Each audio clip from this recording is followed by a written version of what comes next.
Here we go on a Monday edition of NASCAR Race Up, our program powered by Ram Trucks. With Shannon Spake, I'm Adam Alexander, and it is officially time for us to step up our game because the playoffs are here in NASCAR. Just you have to step up your game. I'm already up there. Oh, okay. I'm just trying to get to your level.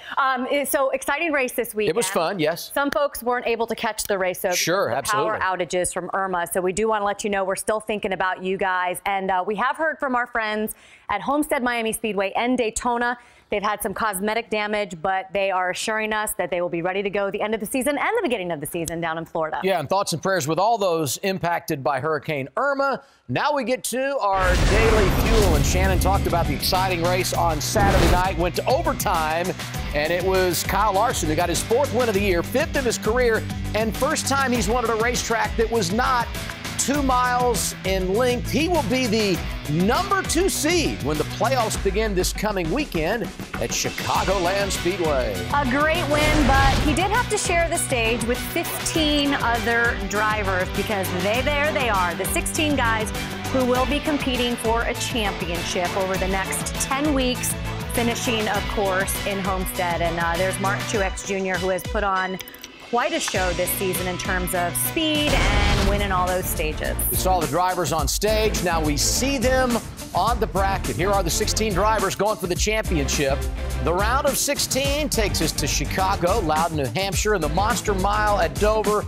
Top 12 move on, Charlotte, Talladega, Kansas. You get the idea.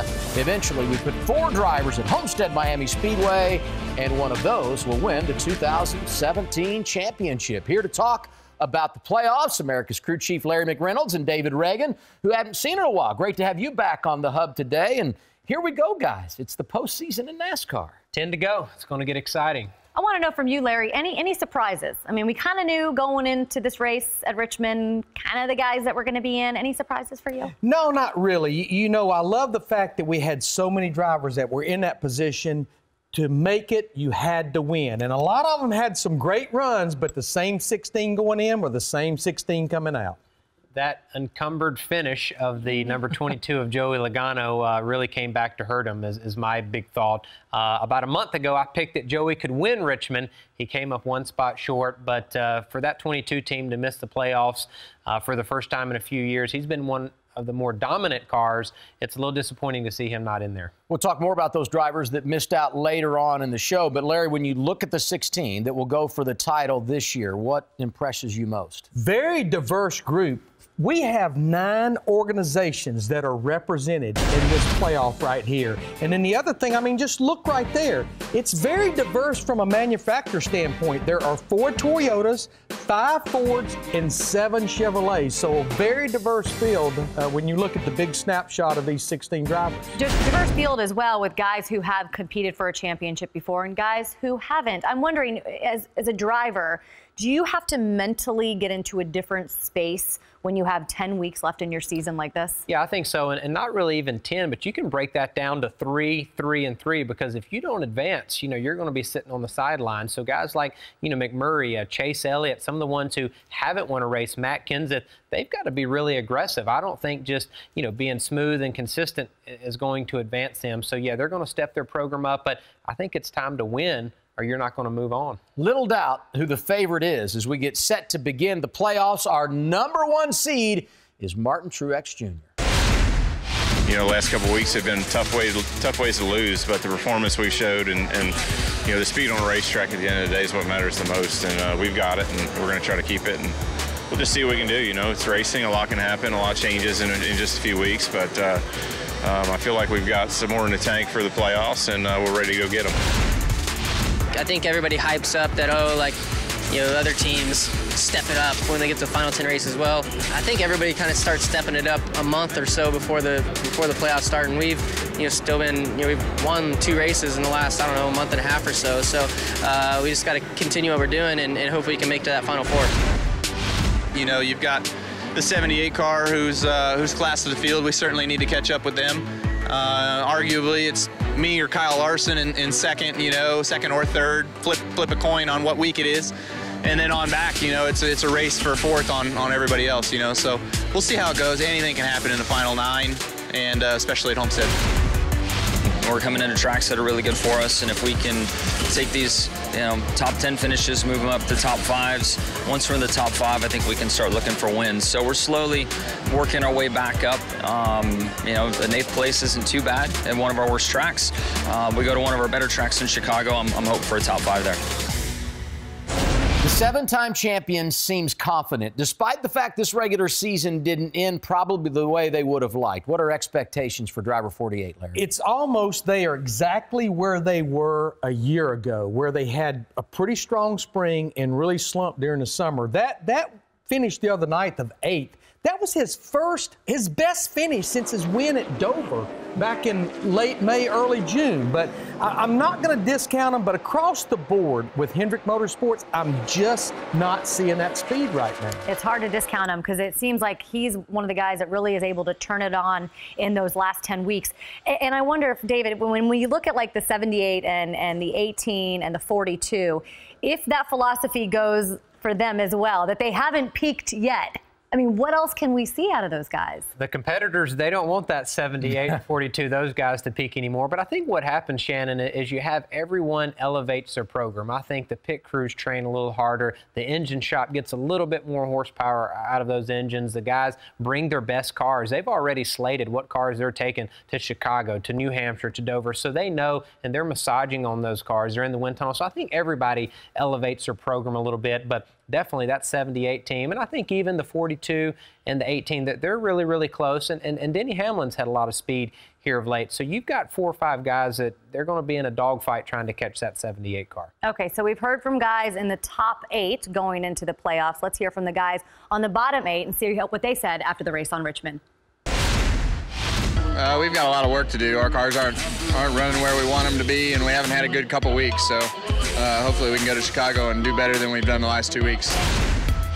We've never been a part of it before. I have never been a part of it. My team has never been a part of the playoffs. So you're going to have to approach it differently than what we have been doing the last couple months, just because we've been locked in and we just need to.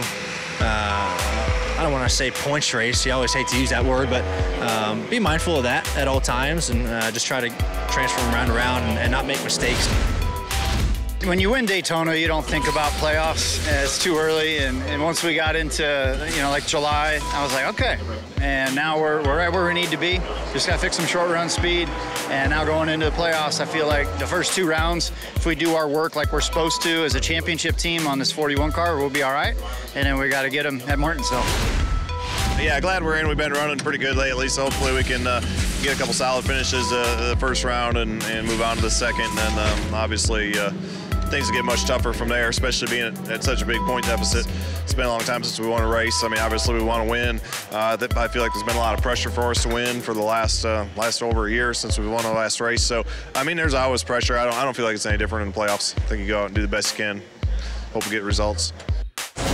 I'm happy you're here today, Larry Mack, because you have been singing the praises of the 41 Kurt Busch for the last couple weeks. So I'm wondering, what does that song sound like after Richmond? Yeah, and of course you have to remember this is a driver that still, it's unknown what he's going to be doing in 2018, because when you look at the first 23 races, yeah, he won the Daytona 500. 2 top 5 finishes total. And now all of a sudden, the last 3 weeks, they've hit on something with that 41 car. They're peaking at the right time, 3 consecutive top 5s. And I think Kurt Busch, Tony Gibson, this 41, they're going to be on a mission when these playoffs start. Well, we have learned in this format, momentum does mean a lot. The other thing we have learned, expect the unexpected. Because, David, there are always surprises. If the 41 made a run, that would likely be a surprise. Who else fits in that category? Larry talked about Jimmy Johnson and that 48 team. You never count the 7-time champion. Surprise this he's year. Here again. But I look at 2 cars, that Penske car, the number 2 of Brad Keselowski, and then Kevin Harvick. They've had speed at points during the year, but these are 2 veteran guys. They're champions. They've won the championship. They know how to race these final 10 races. They're smart. They're going to get those top 5s, get those top 10s, advance these first couple of rounds. But I think if their organizations can find a little bit of speed, piggyback on that 41 car. Penske has really 2 cars with Ryan Blaney, but they're going to be full force on that too. I think Kevin Harvick and that 2 car will be a little bit of a dark horse to keep an eye on. Let's remind everyone how it works now that we get into the playoffs, because we have reset the points. All right, here are the 16 drivers that made their way into the playoffs. We do 3 races, and here is where that cut line is going to be, okay? Let me correct that right here. The top 12 advance. I want to draw another line for you. This is really the separation of the elites. So these guys right now would be the ones that go home. You got to be in the top 12 to advance to the second round. When you look over here, the guys at the top of the board, look at their playoff points compared to the guys back here. Enormous advantage. But once you get below Kyle Busch, below that elite line, look at how tight this is. I'm going to clear the board. I'll put our cut line back in here, and then I'm going to remind you that Denny Hamlin is the 7th seed. He's got 2,013 points. He is only 10 points in front of 16-seeded Jamie McMurray. That is the equivalent of 1 stage in one of these races if you can win that thing. There's not a lot of separation when you get outside the top 5 in points. So, David, Adam and I were having this conversation about whether or not guys went into this first race or the first 3, just having to get a win, having to get that victory.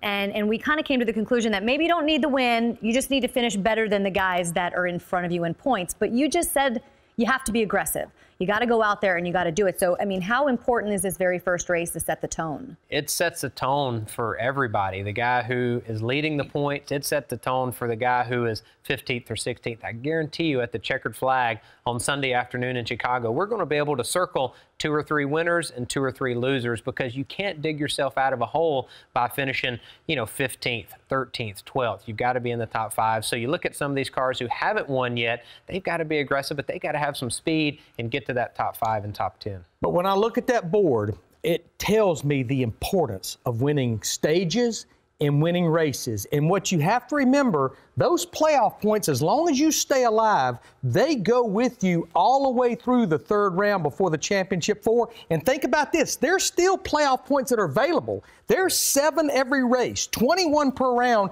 5 for winning the race and 1 for winning each of those stages in each race. So there's still playoff points available. Like luggage, right? That's my bucket. I need my bucket. And by the way, Martin Truex Jr. won 2 of the first 3 races last year in the playoffs. He's going to keep adding up all of these playoff points. Here's our Connect Live question of the day. Which driver was the biggest surprise to miss the playoffs? Logano, Boyer, Jones, Suarez, or this guy named Dale Jr.? Vote now. FoxSports.com/vote. We will debate later on. We sure will. Okay, still to come on the Hub. It was a tough night for drivers outside the playoff cut line.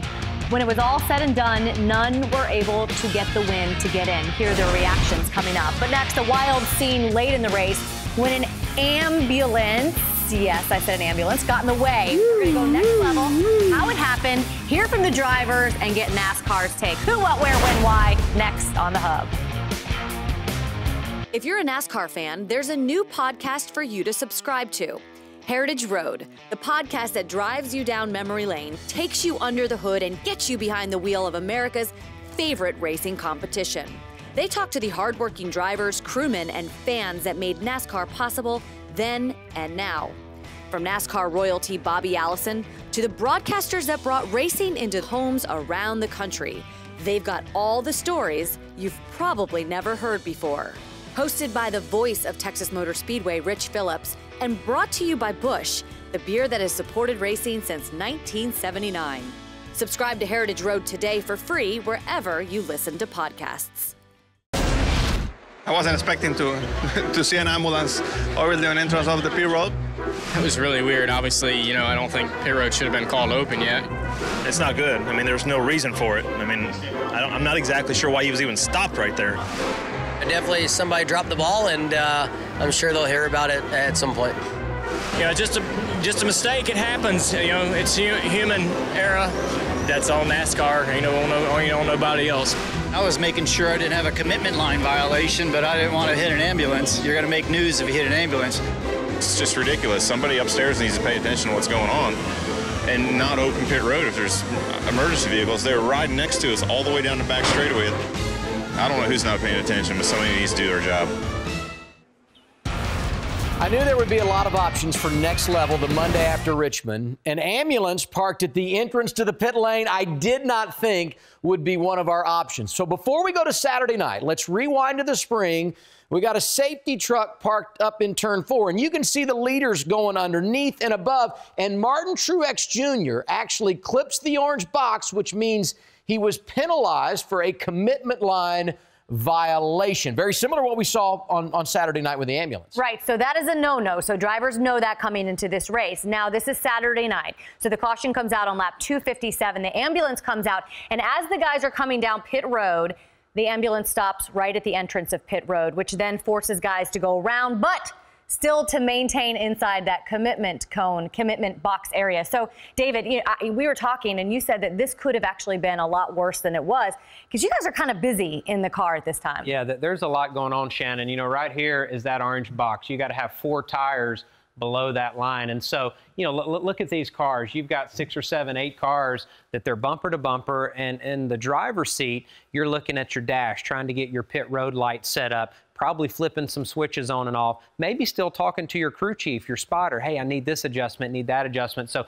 things are happening fast, and obviously Matt Kenseth, he gets the short end of the stick. Yeah, you almost have the perfect storm at Richmond. It's a short track, and things are happening so quick, even when the caution comes out.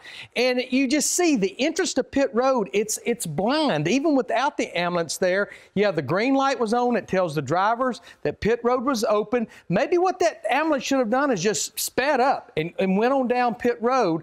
Just the problem is you've got, I think, a different ambulance driver, a different record driver every single week at the different racetracks we go to, even though we know there's a lot of medical team that's consistent. Yeah, David Reagan has a bad night driving a race car. We have a bad night doing broadcasts. They had a bad night calling a race the other night. And I want to point this out. As Jamie sees, he's going to miss that commitment line. So there is some confusion going on, and he makes a call to abort and exit pit road at the very last minute. So you had drivers going all different ways. Yeah, and the thing is pit road, the question is here, should it have been opened at all? And, of course, that is exactly what Matt Kenseth is looking at, right, David? Yeah, and so he's looking at his gauges. And, again, he looks at this light here, like Larry mentioned earlier. That's the driver's responsibility to look at that light and make sure that pit road is open, because sometimes a spotter may hear the wrong thing or they close pit road at the last minute. So he's got a lot of stuff going on. But as we play it here, they slam on brakes. He has nowhere to go. And you're trying to be aggressive. You want to stay as tight to that guy in front of you as you can, because these are important pit stops. And if you can get a little bit of an advantage going on to pit road, that may be 1 or 2 spots you can net gain after your pit stop. So that was one of the 2 controversies that we had at Richmond on Saturday night. The other really coming to light late in the race. Now, this is Saturday night. Derek Cope into the wall, less than 5 laps to go. This is with Martin Truex Jr. leading this thing, all right? You can see the frustration for Cole Pern saying, you got to be kidding me. We were going to win our 5th race of the year. So then, post-race, we saw some tweets that were very, very interesting. Yep, Adam. So Tom Jensen sent this out. Imagine if what happened at Richmond Raceway happens at Homestead, Miami. And that, of course, is the season finale. And Dale Jr. replied, last year at Homestead, a questionable late yellow cost a driver the championship. Same driver announced his retirement a few months later. All right, let's see exactly what Dale Earnhardt Jr. is talking about. Of course, he's talking about Carl Edwards at Homestead. Edwards is leading the race. The caution comes out, which then sets up the restart. And in that restart, Carl Edwards and Joey Logano, they get caught up together. They both wreck. Their championship possibilities are completely done. So we pointed out what happened late in the race at Richmond with Martin Truex Jr. leading. He was leading late at Darlington, cuts a tire, hits the wall. Now, when Cope hit the wall at Richmond, caution came out. Here, Truex hits the wall, no caution. Denny Hamlin drives by and goes on to victory lane. Explain why there was so much concern post-race for the 78 when you consider that 1 week earlier we didn't get a caution and Saturday night we did. Well, there's a lot of concern out of the 78 camp because he missed out on another chance for a win. You probably didn't hear a lot of concern from those 2nd, 3rd, 4th place guys. But I think the biggest thing to note here is NASCAR is a little inconsistent from the beginning of the race to the end, but it's a judgment call on a lot of these calls, and they've had judgment calls from day one, and I think that they're a little more exposed today, and we talk about them when you have great video and you have great audio to go go with all of these video clips. And so we talk about them a little bit more, but they've made inconsistent calls, and that's just the way it is when you're having a judgment call. You know, Larry, NASCAR is not the only sanctioning body to just make a mistake. We see it in the NCAA tournament. We see these mistakes happen when judgment calls are involved. But when there's so much on the line, should there be some of that judgment taken out? Yeah, I don't know how we get there in NASCAR, because no matter what, it will be human judgment whether to put the caution out or not put it out. And unlike stick and ball sports, if they don't throw the caution, it changes the game. If they throw the caution, it changes the game. Where in stick and ball sports, whether it be football or baseball, they just stop the game, review it, and then move on. I don't know how you accomplish that in NASCAR. And the one that really blew me away the other night was our second caution when Mack Kenseth just slid the tires, getting in the corner, a little bit of smoke, and they threw the caution. We don't have time to go there now, Larry, but thanks for bringing that up. Good job putting them down there. Still to come, the final regular season race. We said it. It did not disappoint.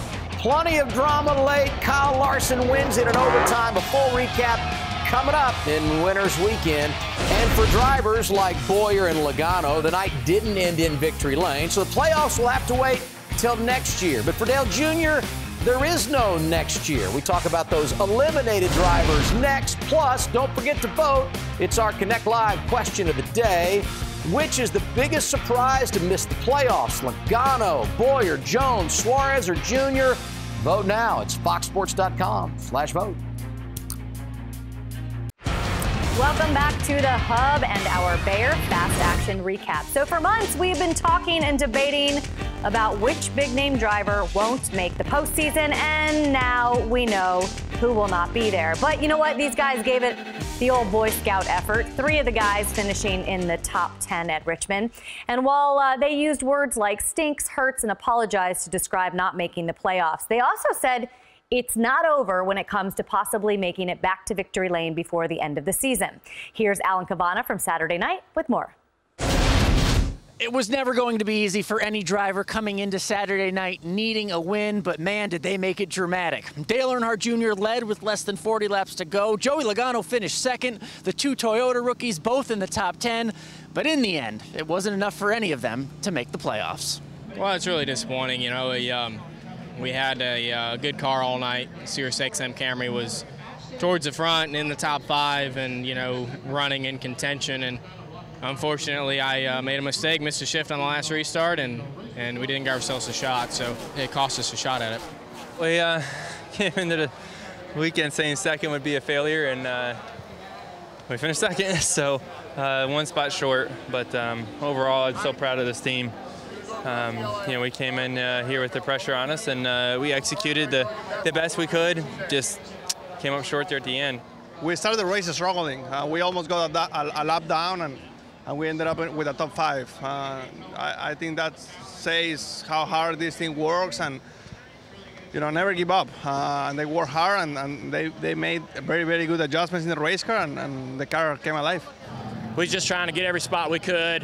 Even though we weren't in position to win, you're still trying to gain every spot you can, and we were able to get a spot or 2 there. But it's on us. We can't really put it on nobody else. A lot of Junior Nation will be unhappy, but you saw Dale Jr. not hanging his head. Still 10 races to go in his NASCAR career. 10 more chances to get a checkered flag. Thank you, Alan. Now our Connect Live vote, foxsports.com/vote. Which driver is the biggest surprise to miss the playoffs? You got them listed here on your screen. Vote right now, and we'll continue to tally this as we have our conversation about those drivers on the outside looking in. The guy right now leading the charge is Joey Logano. And, you know, second place finish this past weekend. I know that this was a Hail Mary type situation, right? He had to win the race. But do you think maybe what we're seeing is a little hopeful for Logano fans and maybe Joey himself? Yeah, I mean, I'm not sure what Richmond, how it relates to any of the other racetracks that we have coming up. But I've got to say, watching both the practice sessions on Friday, qualified pretty good. They seem to have speed all weekend.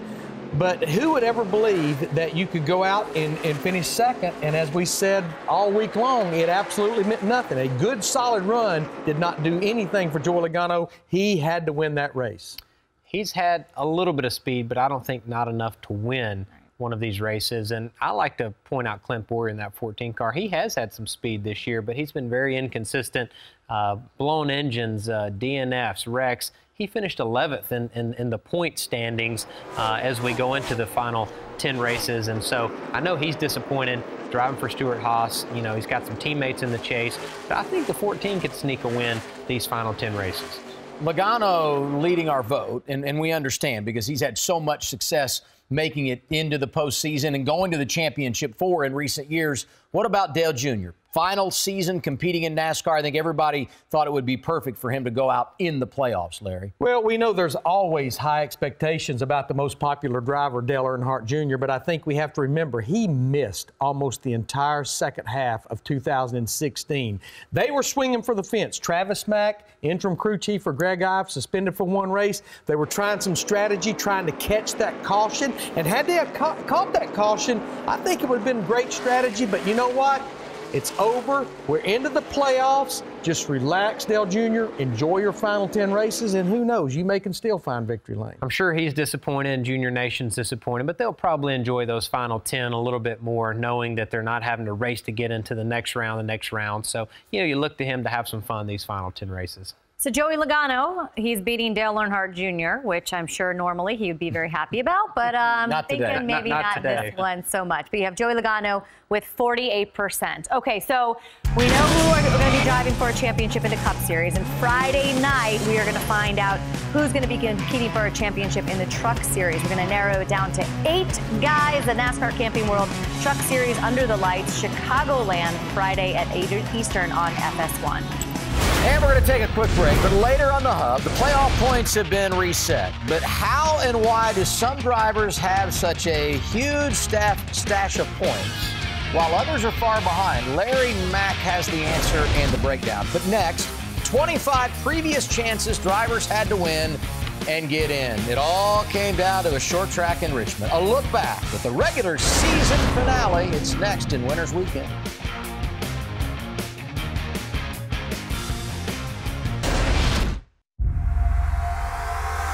Larson swings high, runs out of racetrack, and Kyle Busch sees the green checkered flag. Martin Truex Jr. racks up another stage win. There was an ambulance right at the entrance of pit road, and that really stacked everybody up. Leader Dale Earnhardt Jr. They're trying everything they possibly can. Truex is in the wall. Here's Kyle Larson. He sees the checkered flag and the yellow flag in the air. So this is normally the time on Mondays where we hear from the winning driver and the winning crew chief. We call it Winners Weekend, ''S.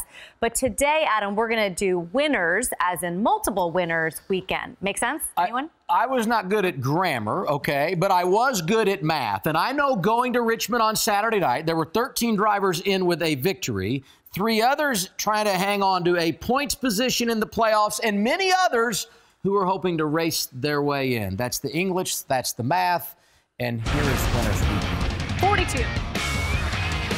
So much is on the line. If you're not in now, you're down to your final roll of the dice. It all comes down to this in the regular season. Green flag is in the air, and Kenseth is gone down to the bottom lane of the racetrack, headed to turn 2. Right now, Matt Kenseth is out front of his teammate, Denny Hamlin. It is now about 10 car lengths between first back to second. Erik Jones has to win, but had early struggles in stage 1. Let's talk about Erik Jones. His machine is way too loose. Started 10th, he's fallen another position behind to the 16th spot. After some adjustments, Jones would shed his rookie stripes and work his way back up through the field. And Erik Jones, for the first time this evening, that rookie driver breaks his way into the top 10. Yeah, the rookie, Erik Jones, he's pretty good. With 13 laps to go in stage 1, race leader Matt Kenseth would find himself caught up in slower traffic. Boy, one car up in smoke. The 20 car of our race leader. Yellow's out, yellow's out, yellow is out. He locked up the brakes, boiled the tires, slid up the racetrack. Here's Kyle Busch off the corner. Larson swings high, right next to the outside wall, runs out of racetrack, and Kyle Busch sees the green checkered flag and wins stage 1. Kyle Busch would take the stage victory, but 5 of the bubble drivers would make up the top 10. Clint Bowyer was 3rd, Matt Kenseth 4th, Joey Logano 6th, Erik Jones 7th, and Chase Elliott would finish 9th. Unfortunately for Clint Bowyer, a strong start wouldn't be enough. You can't make a mistake, and Clint Bowyer's one of the guys we're looking at. He's got to get it done, and his pit crew was over the wall too soon. Major mistake, really made it hard for Clint Bowyer now. Green flag is in the air. Kyle Busch, long gone to turn 1. He's the leader headed up the backstretch. Clint Bowyer restarted 31st. He's worked his way back up to 21st. Very good race car, but he has got to win tonight and to not have any more mistakes.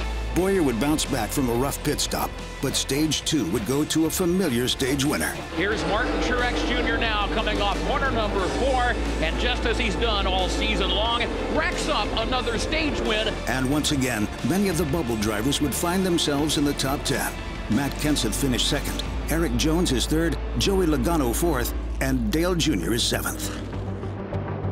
All right, get ready, green. Everybody trying to find a way to catch Martin Truex Jr. And everybody failing on this particular restart as Truex is away with the #1 position. How about Clint Bowyer and the rally back from 33rd? Right now, Clint running inside the top 10. We are under caution now for the 5th time. Pit road is open, and here come the race leaders. All right, it's open. Lots of ambulance here. It's going to screw you guys up easy. That's stupid. We got damage and the nose. Looks fine. Left rear's killed. Ridiculous. Looks like the 20 car trying to slow down is trying to get around this ambulance that was stuck on the racetrack. It's caused Matt to slam on the brakes and really tear the front of his car up. Let me know if it's a radiator or oil cooler. Okay, oil cooler. Pull it behind the wall here. Pull it behind the wall. Matt Kenseth's night was over, but with some luck, his playoff chances were still alive. As racing resumed, and with the fuel window looming, most of the playoff bubble drivers took to pit road. All the way out, all the way out, all the way out. While Dale Earnhardt Jr. and Clint Bowyer chose to stay out with hopes of a well-timed caution. The regular season finale for the Monster Energy NASCAR Cup Series. Everyone has been to pit road for what could be their final stop, with just 2 exceptions. The leader, Dale Earnhardt Jr., and 2nd place, Clint Bowyer. We're going to run long here. We're going to stay out for a long time. Try to keep everybody pinned down here. Get tires at the end. 42 to go, expect the unexpected, and Dale Earnhardt Jr. had to try something that wasn't expected. He stayed on the racetrack, but sooner or later, you just got to give it up. Jr. took a chance and it didn't pay off, while the must-win drivers of Joey Logano and Erik Jones could see the lead as the race was winding down, but needed a yellow to have a chance at victory. And we have got a caution flag. It comes out on lap 397. Derek Cope got wide over in turn number 4, scrubbed the outside wall, and we will be heading into overtime, folks, in the regular season finale. Pit road is open. 5, 4, 3, 2, 1, right here. Right now, you just focus on the restart and do everything you can. I know you've driven your ass off all night. I don't expect anything different here. Nobody's sitting down. This is going to be worth the price of admission. Ready? Green flag, everyone's away. Man, he got stuck in between 2nd and 3rd. Oh, Truex is in the wall. He goes head-on into the wall. Kyle Larson working off turn number 2. It won't matter. 11 just wrecked the 78. Yellow is out. Yellow is out. The Federated Auto Parts 400 to Kyle Larson here at Richmond. Yeah, good job, guys. Awesome frickin' pit stops all night. Great job. Logano came up 1 spot short. Jones finished the night 6th, Dale Earnhardt Jr. 13th, and Clint Bowyer 24th. In the end, Chase Elliott, Jamie Mcmurray, and Matt Kenseth kept hold of their playoff positions, while those on the outside were left to wonder, what if? So we take a look at the playoff bracket. Here are the 16 drivers going for the championship. Opening round Sunday afternoon, Chicagoland Speedway. The first cutoff, the Monster Mile in Dover, Delaware. And I remind you of this, Shannon, the #1 seed. The #1 seed, the regular season champion, is Martin Truex Jr. He is. And how many stage points does he have this year? Well, he has 18 stage wins. Wins. Okay. I want you guys, I'm looking at this picture behind us, right, of all the guys who made the playoffs. There's one guy in that picture that is not smiling. That's a game face. That's a game. There's one. Well, it's also a guy that went from leading to finishing 20th in the last lap and a half. Don't say it does not matter. He wanted that victory. Hey, I look at this group, though. I look at the bracket, and the one thing that always seems to go a long way in deciding who advances through this format is how these drivers match up with the individual tracks, Larry. Well, and that's why I'm looking closely at Kyle Larson, that 42 car. We have been to 6.5 mile tracks already this year. He has finished second 4 times. Oh, by the way, he also finished second at Loudon. He finished second at Dover. He finished second at Phoenix. And David, at Homestead last year, he led 132 laps, and guess where he finished? Second. Pretty good. That's pretty good for Kyle Larson, but not good for everyone else. Yeah. You know, I think Kyle has a heads up going into Homestead if he can make that Final Four. But where the dogfight is going to be is that bottom 6 or 8 drivers trying to advance these rounds. I think we all can agree that the 42, the 78, you know, Kyle Busch, Denny Hamlin, that they're strong and they're going to be able to have speed in their cars to advance. But those final, you know, 8 to 10 drivers, they're going to be racing their guts out, trying to not be the ones to eliminate that first and second round. Let's hope their guts stay inside. Yeah, absolutely. And these two had a good Saturday night racing at Richmond. And then on Sunday, all about the NFL. Your team's winning, Carolina, Atlanta. The NFL is back this Sunday. It begins 11 a.m. Eastern time. And then we've got regional coverage. It all kicks off 1 Eastern time. Eagles at Chiefs. In the game of the week, Cowboys and Broncos, 4 Eastern time on your local Fox station. Yeah, and so what are we doing next? We are playing bluff with Larry when we come back. If this isn't a teaser, I don't know what is. Race Up Preschool coming up.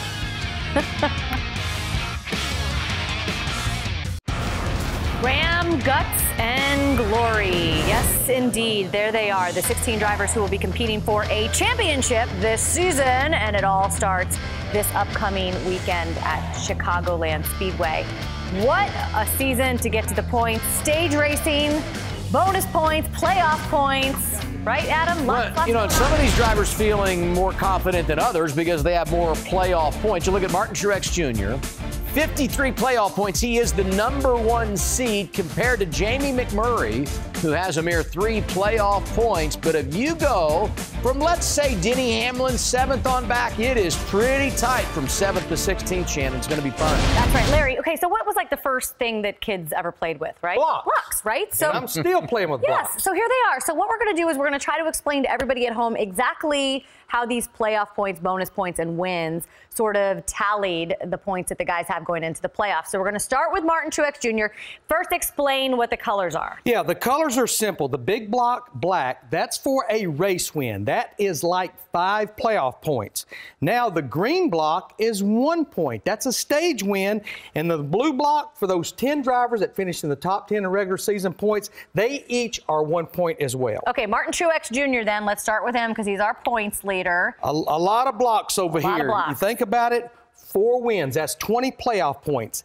18 stage wins. That's 18 playoff points. And he was the regular season points leader, so he gets those 15 points. This is 53 playoff points for Martin Truex Jr. We've said it more than once on this show, David. He is the #1 seed going into the playoffs, the overwhelming favorite to win it all. What are the chances Driver 78 hoists that big trophy in South Florida? Well, all those playoff points and all of those stage wins, Larry, that's cool, but that doesn't get them the win in the championship. So it's not 100%, but we'll go 78% for Martin Truex. He's definitely the favorite, but there's no guarantees in this playoff. That's a pretty big number, 78% for Driver 78, Shannon. Yes, okay, so 78%. What are we doing next? Who are we doing next here, Larry? We have the Kyle and Kyle show. The Kyle and Kyle show. So you think about Kyle Larson. He has 4 race wins, just like Martin Truex Jr., so that's 20 playoff points. He only had 3 stage wins, so 3 stage points.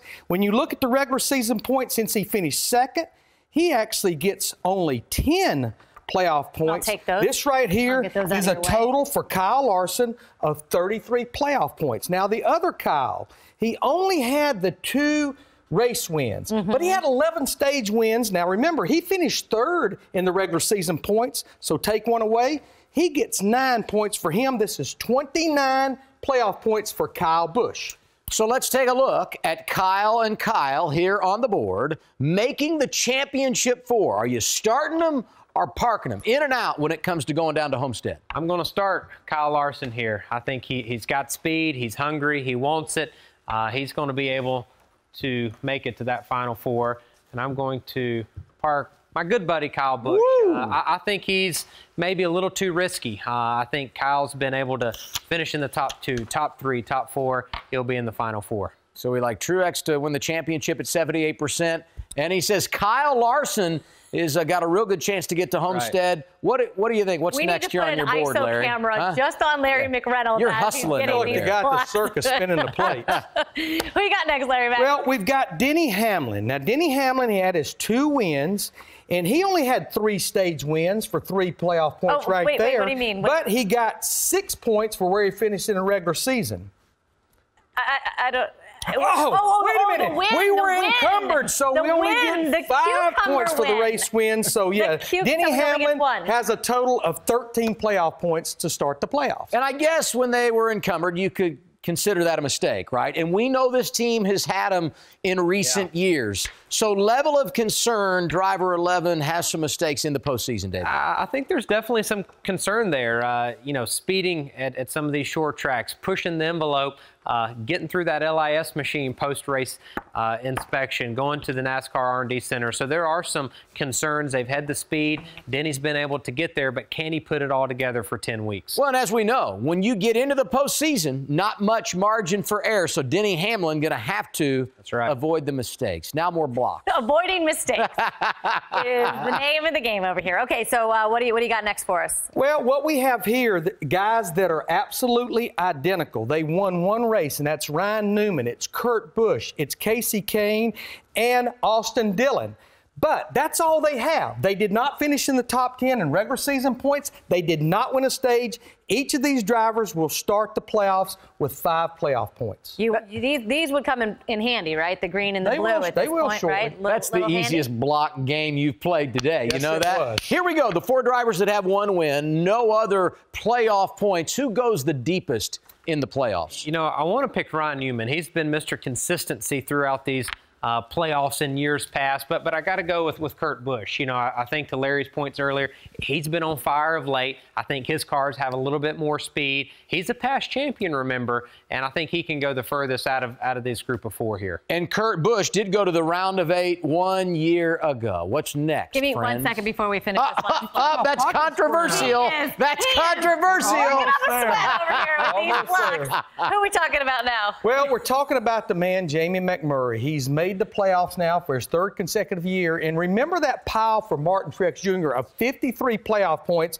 Jamie McMurray, he didn't win a race. He didn't win a stage. He did finish 8th in the regular season points. So Jamie McMurray will start the playoffs with 3 playoff points. I got to tell you, you are good with those blocks. You're really good. I've been working with it all day. Where's the calculator? Where's the calculator? Let's stick with Jamie Mack. Last 2 years, he's been in the playoffs. Neither year was he able to get out of the opening round. How do you grade his chances of advancing past round 1 this season, David? His Chevrolet hasn't had the speed in previous years that it's had this year. The first round, this is an easy one right here. He's definitely getting out of the first round.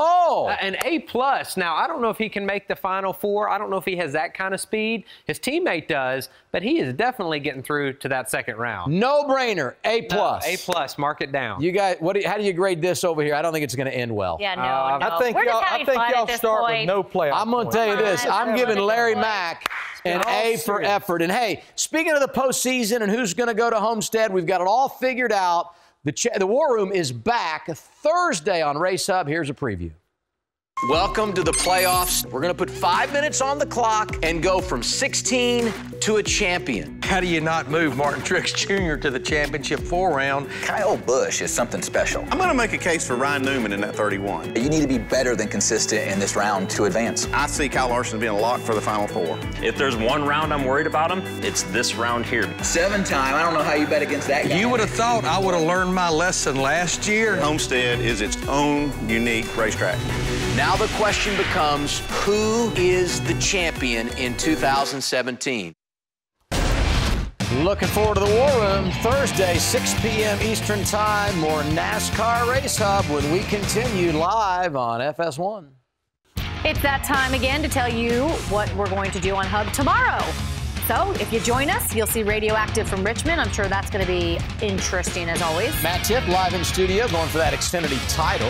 He's locked in. Yep, and Regan Smith, he'll be locked in tomorrow when he's talking about the Xfinity Series. And the regular season finale for the Tailgaters is Friday night. Todd Bodine will be here to discuss tomorrow, 6 Eastern, FS1. Okay, so social garage time. Kenny Wallace, our friend, is doing some great things to help the folks in Texas. He and his wife, Kim, are in Corpus Christi and tweeted this out inside Jenny and Frankie's house. This is true love. Would you look at her just working and not complaining? Then this one, this baby girl was sleeping in a tent with her mom and dad and just as happy as could be here in Texas.